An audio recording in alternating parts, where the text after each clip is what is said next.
I'm Frank Vaughn. It's August 14th, 2025. And I know I said I was going to get into geopolitics today, but I think it can wait for the weekend because we got to address that 800 acres taken from one party and given to another, private property and government property being seized and given to the Cowichan tribes through the courts. On this channel, I've talked about the scam that is Canada. And I hope if that term turns you off, that you'll just keep listening. Because even though I haven't addressed this specific court case, it highlights the problem. It's actually the crown jewel in the problem. As I've highlighted on this channel, your charter rights don't descend from something higher than the state. In Canada, you have no individual human rights that come with you just by merit of existing. Whether you were created, whether you're a product of random evolution, whatever your belief system, the concept of human rights transcends this idea that as a human being just living, you have human rights. But that doesn't exist in Canada. In Canada, your rights come from the state, and they can suspend them whenever they want. Now, in the crafting of the Charter of Rights and Freedoms, which replaced the Bill of Rights, in fact, replaced the entire country in 1982. Everybody was asleep at the wheel. Nobody seems to understand that in the modern push for Canadian sovereignty, the entire country was taken away and replaced already once, at least once. In the crafting of the Charter, property rights were left out of the equation. Deliberately, it was a deliberate decision of the government to leave property rights out of the Charter entirely. So what this in effect means is that everybody in Canada doesn't actually own anything. You don't have a right to private property. It's not just your house. It's also your firearms and your plastic straws. The government at a whim. Now, and this is all important. It all ties together. We're going to get back to that 800 acres. And what that decision represents. It's not precedent setting, that's the headline. In a precedent setting ruling, the BC Supreme Court recognized Aboriginal title for four First Nations, Cowichan tribes, Penalakat tribe, Howalt First Nation, and Stizoomis First Nation. But it's not precedent setting. The precedent's been set a long time ago. Manitoba Métis Federation versus Canada 2013, Silcot Nation versus British Columbia 2014, Haida Nation versus British Columbia 2004, Delgamuukw versus British Columbia 1997, and Garin versus the Queen. There's others, but we're going to stop there because that term, Garin versus the Queen 1984, was tried at the Supreme Court of Canada. So many courts in Canada are known as the Queen's Bench. I believe it's Saskatchewan, Manitoba, New Brunswick, and there's another one which refer to their courts, Queen's Bench. But then you have superior courts of justice. You have supreme courts, superior, supreme and supreme on behalf of who? The monarch, the queen, the king. It's in all of our official documentation. Now, the Queen and the King might not have their finger. They might not be involved in Canada directly at all. But the parliament that you elect, this democracy that we supposedly have, which we don't have a democracy, we have a constitutional monarchy. And here's how it works.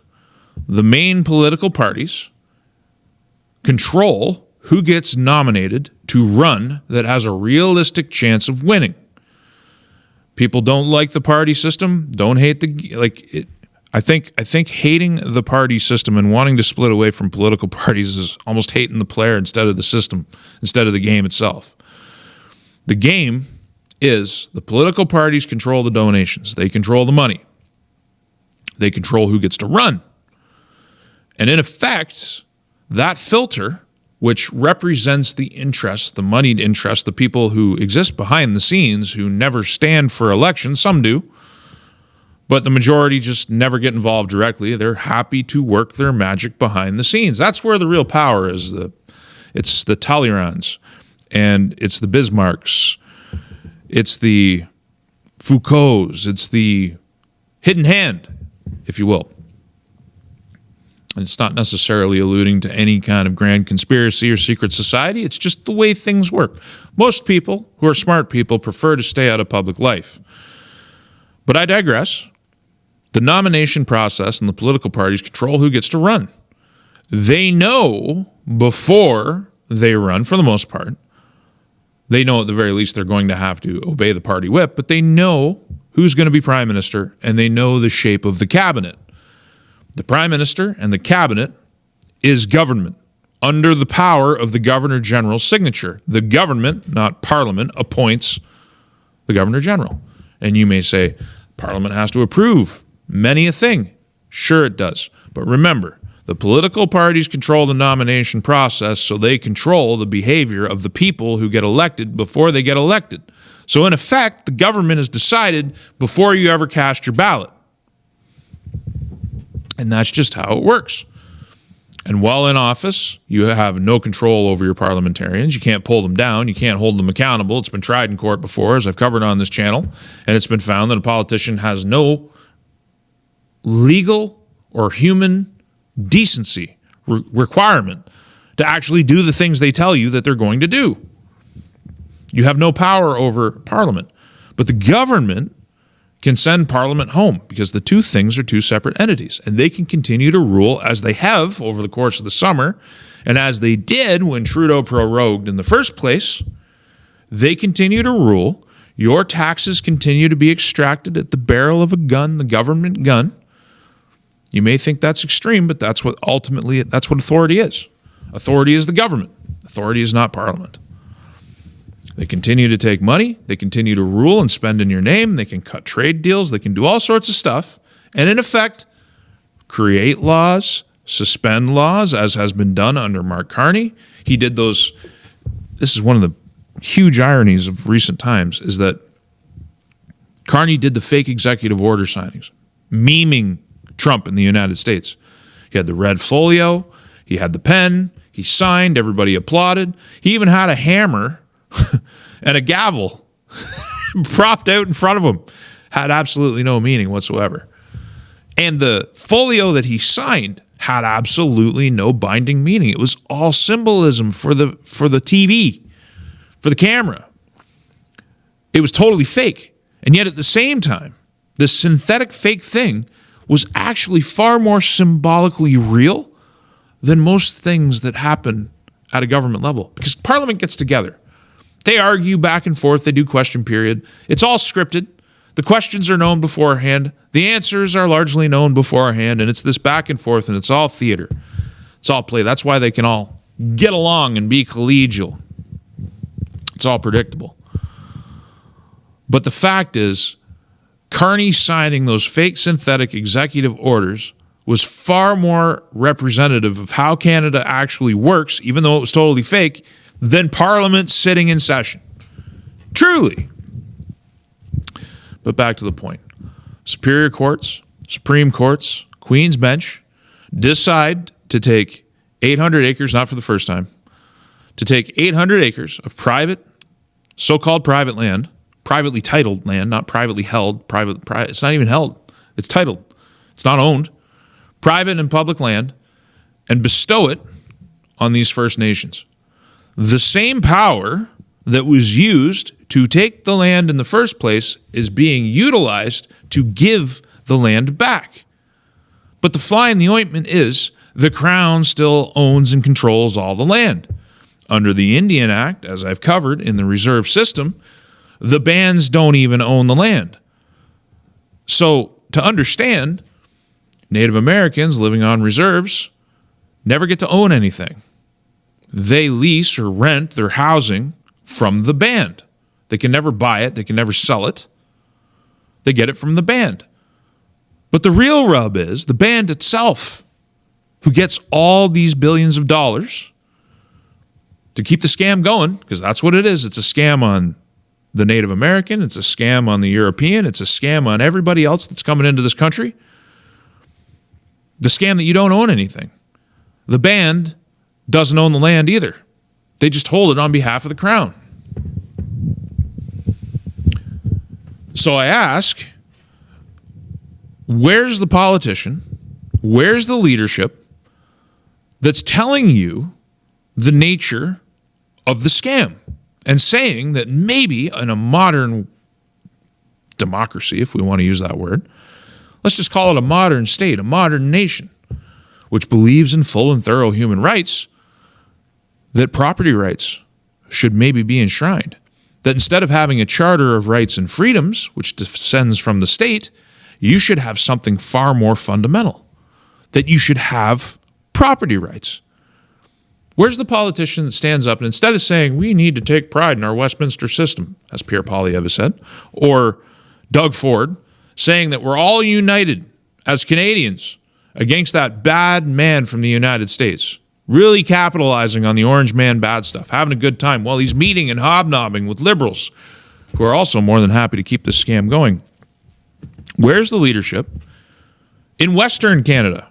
Scott Moe and Daniel Smith, taking these things that I'm saying here, building them into talking points and delivering them from the platforms that they possess by merit of their position and saying the citizen, not the companies, not the oil, not the energy, not the canola, the citizen. And those things are important too, because that's a whole other dimension. Basically a canola embargo. We're going to get into that in another video. I really don't want to get distracted here.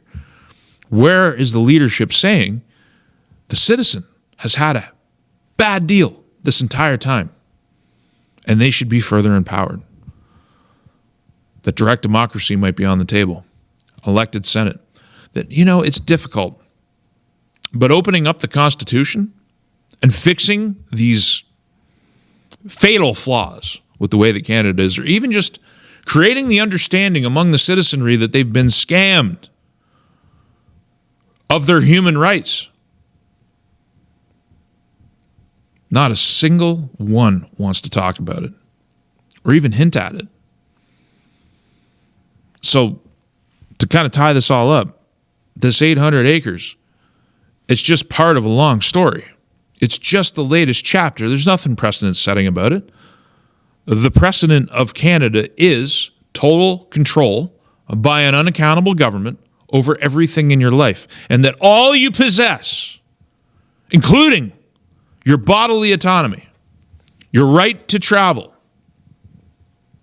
because we have the whole thing with banning people from walking in the forest. And you have the absurd excuse coming out. It's not saying that people will cause fires. It's saying that you might break a leg. And since emergency crews are busy doing other things, they're not going to come and rescue you. You just trying to walk in the bush. Meanwhile, as I heard last night on Clyde and Marty brought up a really good point. And that is that the number one cause of 911 calls is overdose in Canada. So why not just ban drug use? I mean, if you're looking at a statistically viable option to make sure that those emergency services are available, you would look at the number one cause for their overuse and you would fix it. Instead of creating safe supply sites and easy drug supply, you'd actually be working hard at the borders and putting your resources up to stop the flow of precursor chemicals for the manufacture of these drugs. We talked about this week the drug busts in Canada and how big the drug problem is. We talked yesterday's video. 10% of GDP tied to drug trade and money laundering in some way or another. And I don't think that's hyperbole. You imagine 10% of GDP tied to just that one facet of the black market at the same time as 8.5% of GDP is the fictional rent that we talked about in a previous video. Just a completely made up number. What is Canada's actual economic value under this system of total top-down crown control? We call it the Crown. Superior Courts, the Queen's Bench, the Governor General, Orders in Council. But what is the actual power? Because I don't believe it's the King. I don't believe the King thinks about Canada very much at all. I think we have a class of nobility. I think that's demonstrable. If you read Peter C. Newman's books called The Canadian Establishment and then What is it called? I want to say Triumph, but that's not it. I can't remember the name of the last one he wrote. I'm just thumbing it now, and I'm going to start reading. It covers the period basically at the end of the 90s into the 2000s about the people who Canada is ruled on behalf of.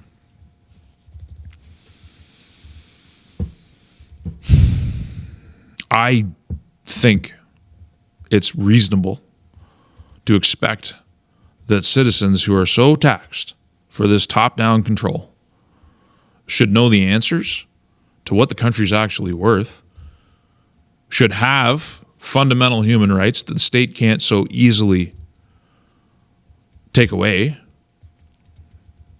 You should have more accountability built into the Constitution for your elected political leaders. Your elected leaders should actually constitute some form of power over the government and not just serve as a rubber stamp body that can be dispensed with once they've rubber stamped the government into place. That's one of the biggest things that frustrates me. The government is not Parliament. This should be easy for everybody to admit. But I think the significance of it is lost when you start to understand the government is the layer. It's the political layer. It's the interface between these nobles that I'm talking about and the bureaucracy and the judiciary, which all exist independent of you, the citizen, and your ability to vote. These filters that just take you out of the equation. To bring it all together, the power the courts have used, not for the first time, to take 800 acres of privately held and publicly held land and bestow it upon a tribal grouping is the same power that took it away in the first place. It represents the exercise of the power that is the problem. The core problem is that you don't have anything. I'm Frank Vaughn. I'll see you in the next one.